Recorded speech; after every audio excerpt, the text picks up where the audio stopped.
now you're up to date on Newstalk.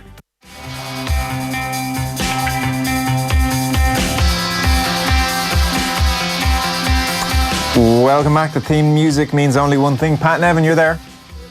How you doing? Bonjour, bonjour. Yes.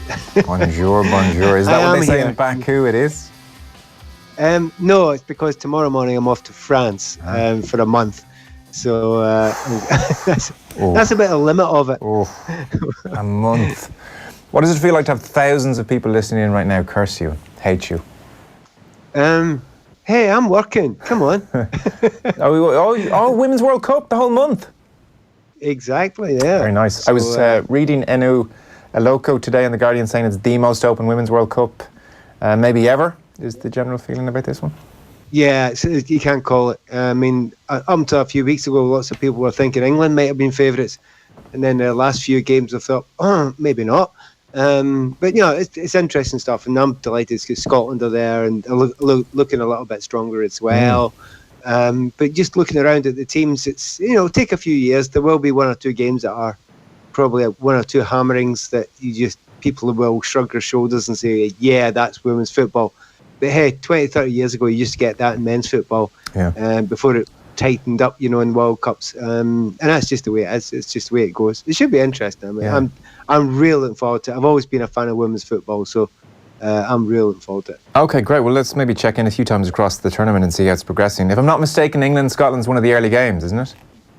Yeah, that's the second game I'll be going to. The first game I'm going to is France-Korea. Okay. So that obviously the French will be pretty excited about that. They've got the European champions in Lyon, and a lot of their players are playing for the national side as well.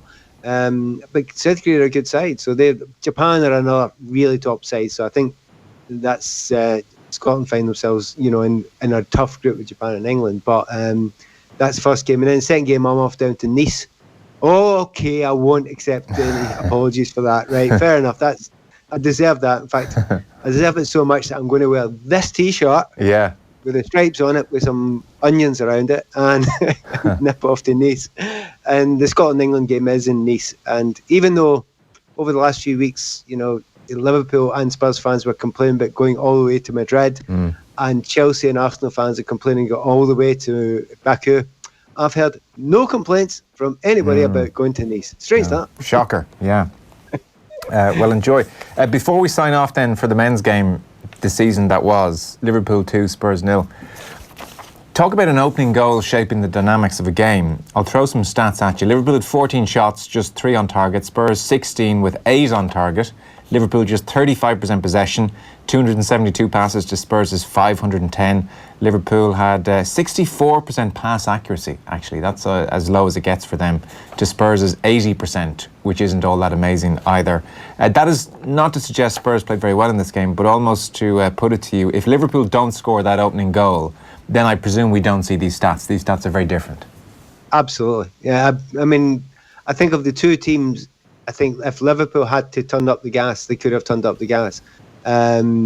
Watching Spurs at the end of the season, they looked exhausted there. A number of them didn't look fully fit. You look at the way Spurs played at the end of the season. I mean, they had an awful time at the end of that season. The games that they were winning were simple, as simple as you can get, home games in the Premier League. I mean, they really had the stink at the end of the season. So they played kind of the way they've been playing of late anyway, other than that short period against Ajax. Whereas Liverpool, they was a surprise because I think they've been playing, I think everyone agrees they've been playing at a really good high tempo all the way through to the end of the season. So two or three possible things. One, that 3-week break really does muck you up, whatever you say about it. As I've said before, I played in the Scotland international game 10th of June, and I've never been so tired in my life. Your body just chucks it. Whether you want it or not, your body just gives up. So a lot of tiredness out there. Definitely, that's one of the things. The tiredness on top of the World Cup season. We've talked about it time and again, why all the teams were fading near the end. Just asking too much of the players. And also on top of that, exactly what you say. The dynamic of the game was shaped by that first goal. You get that goal, why should Liverpool come out and play at that massive high tempo and be risky? There's no need to do it. There's no point in doing it. So they just did it that way.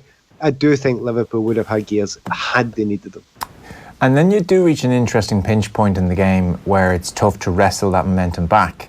So I open confession here. I didn't get to watch this game properly. I was at a wedding, and so I'm kind of keeping an eye on it, and you're kind of half watching it. And I told myself that I would watch it again properly when I got home, but then the game was just so terrible. I haven't fully been able to force myself to do that. But I did watch the last 20 minutes again, and Spurs are all over Liverpool in a way I hadn't fully appreciated at the time.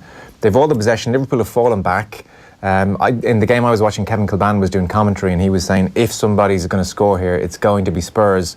They had the Lucas Moura chance, which was a big chance, and they had another shot which was parried away.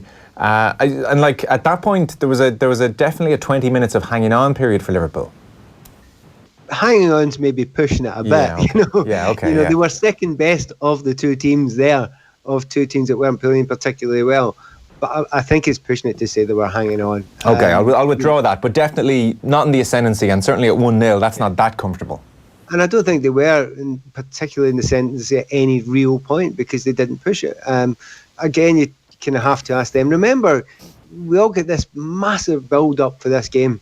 And if you think about it, how many stinking Champions League finals have there been over the years? There have been loads. And by the way, plenty of World Cup finals have been like that as well. So part of the tension, remember, if you're the guy that makes a mistake, that's it. You're remembered for that forever. So there's some people that are affected by that and aren't taking the risks that they would normally take in any normal game. And you will remember who gave away the penalty for his arm being up so high. So it is one of those ones that your entire career, everything you've built for, can be remembered by that one moment. And that certainly plays in some people's minds. And you can see people playing within themselves because of it. Nervous energy, loads of things. And it was also quite hot down there as well. So there's a load of reasons. But I don't know if any of them are particularly good excuses. It was just a stinker of a game, you know, and the right team won in the end. I mean, I had no sort of preference between Spurs and Liverpool. Not that like most Chelsea fans, they didn't know who they wanted to lose most. I didn't feel that way. I just thought, let the best team win. And I think the best team over the course of the season certainly is Liverpool, and they deserve to win it. And what is your feeling on the Sissoko penalty as he's kind of gesturing to teammates to vaguely pick up Firmino or somebody behind him as he's going to go and press the ball?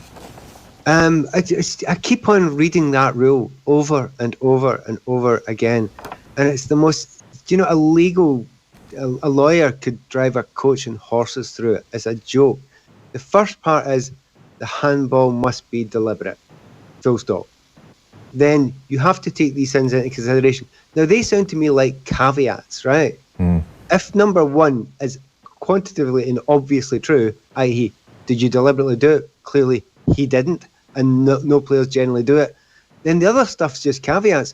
So then the other stuff becomes subjective. In the modern way that it's being looked at, a lot of people think, yeah, that's a penalty kick, and if you put your hand up there, there's a right good chance you'll give away a penalty.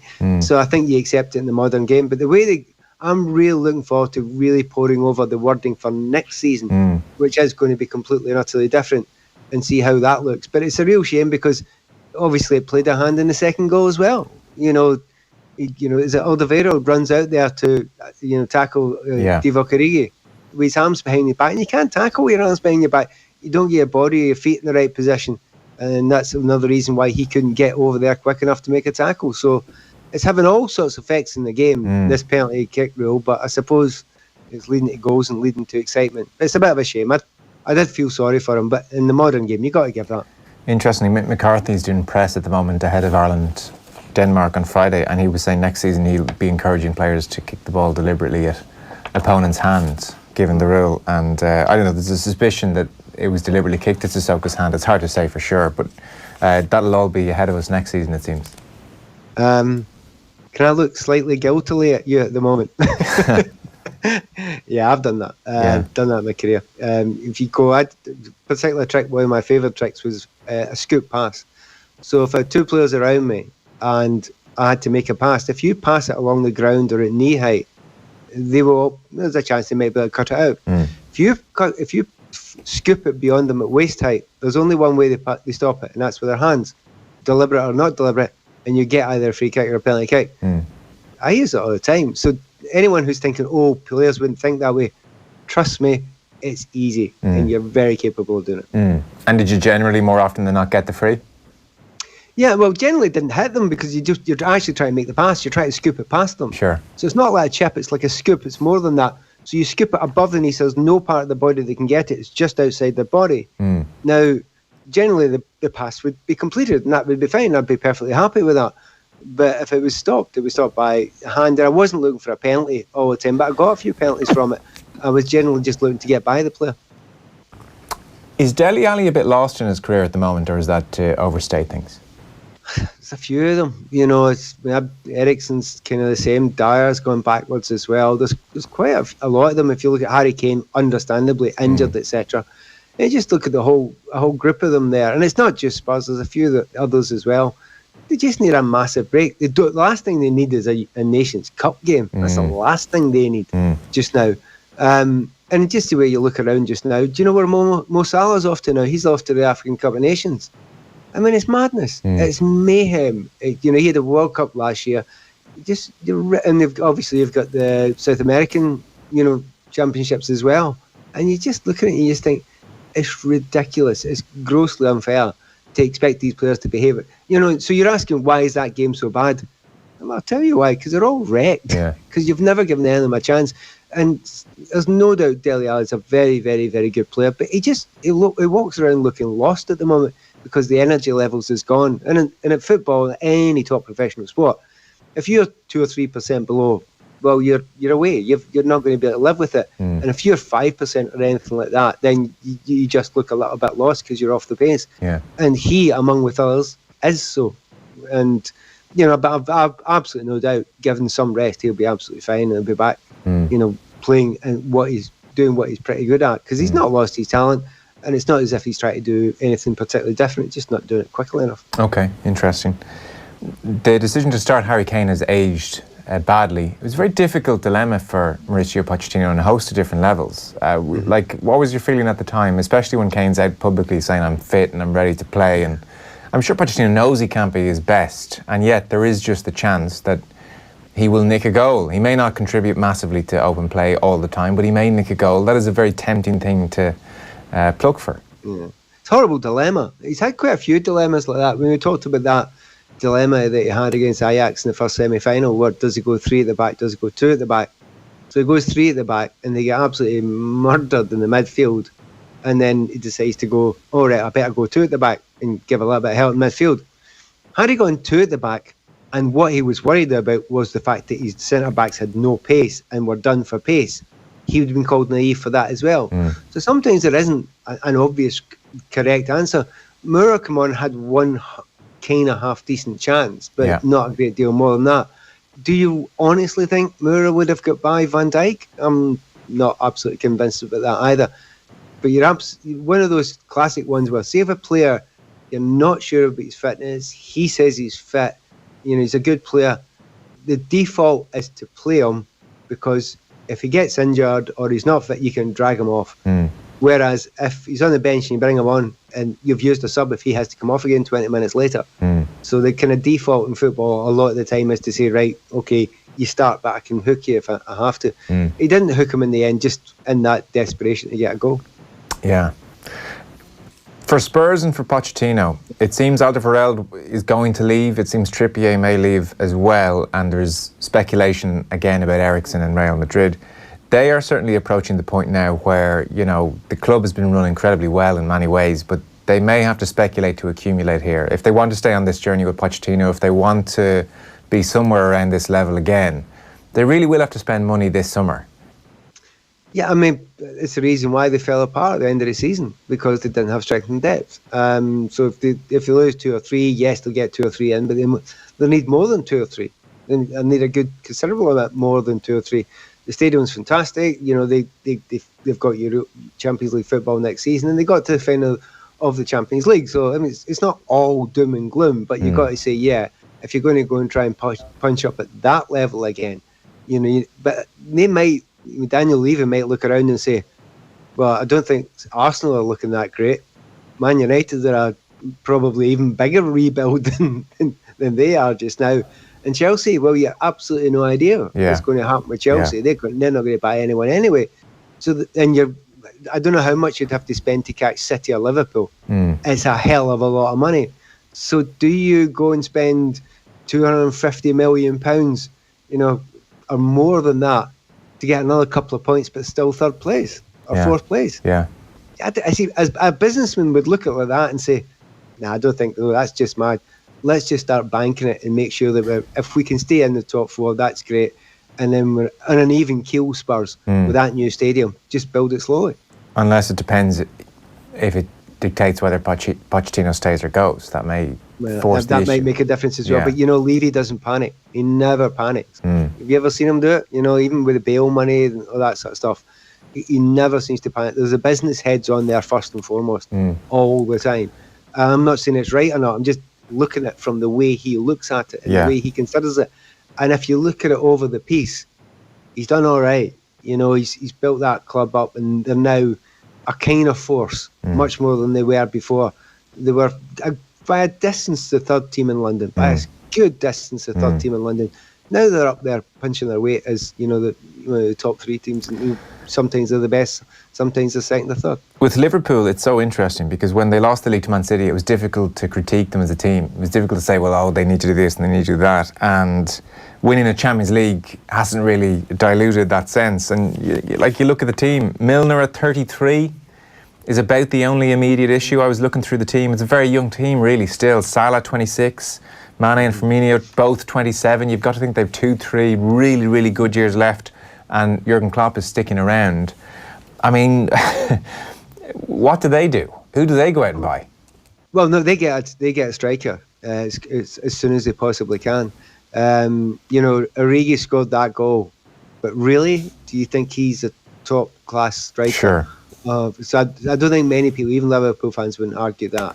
And So sorry to interrupt, okay, so say you spend your 60-70 million on a world-class striker. Who sits on the bench and who's happy to sit on the bench? rotation. That's the way it goes. Okay. It's just there's so many games, there's plenty of rotation that can happen just now. It's just the type of striker. I've been following Italian football really closely this season, and it's Moise Kean or Piontek. Probably won't be able to get either of those two. But there's, certainly you'll be looking at German football just now, and there's probably players in Germany that are more suited style-wise to the Liverpool way. So he'll look certainly at there. But if you look around, man, I'm looking around at the Atletico Madrids, and Griezmann's not going to go there. So who have they got? They've got Morata. So, and you start looking around world football and you think, you're going to have to go and dig one up from somewhere here. You're going to have to get one that's pretty young that you can develop. And you know what? That's probably what he'll do. Klopp will do. Get somebody that, they'll have to pay a bit more, maybe 10, 15 million more than the player's worth at the moment. Sure. Because they are Liverpool at the moment. But I don't know if he'll go out and spend the 70, 80 million or whatever it is to get the big name striker. They'll get somebody they think, and they've looked closely. And look at the buying recently has been absolutely fantastic, hasn't it? So they'll have a few in the radar, but definitely that's the area, striker. Okay. And I think we'll get one. Okay. Enjoy France. We might be in touch once or twice across the tournament. Thanks a mil. I'll talk to you all about Baku next time I chat to you. Very strange things happened over there. Including me. I'll just leave one with you. Including me getting kicked out of a taxi on the way to the game, turning around to these policemen, and they just looked at me and went, yeah, hop on the bus. I found myself in a bunch, probably about 30 policemen on this bus, like a 1940s kind of Soviet bus. And they're all looking at me and I'm thinking, where are you taking me? What are we doing? What's going on? And they had no idea either. It was the strangest thing. They didn't take me to the stadium, took me somewhere completely different. Weird things, but it was still an enjoyable game. On that cliffhanger, we'll come back to that. Thanks a mil. See you later. See you soon. Bye-bye.